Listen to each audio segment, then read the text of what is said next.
Hi, in this video, I'm going to show you how to take any document that you create in Illustrator and put it into a file type that can be put onto your website.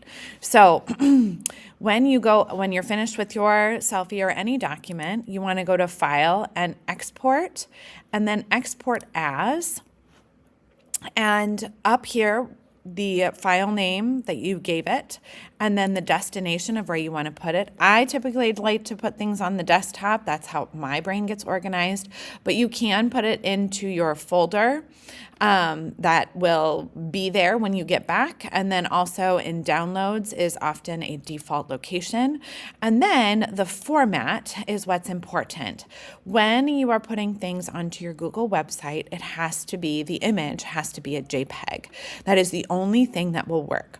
There's other reasons to save things in other formats for lots of different things, but to put it on the website with Google, a JPEG is the best because it's how it's compressed.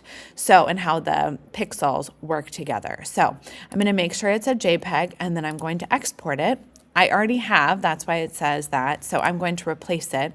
And then it's also going to give me some options. I want to keep the same options that I had in my original, but here you could change it to a different color mode.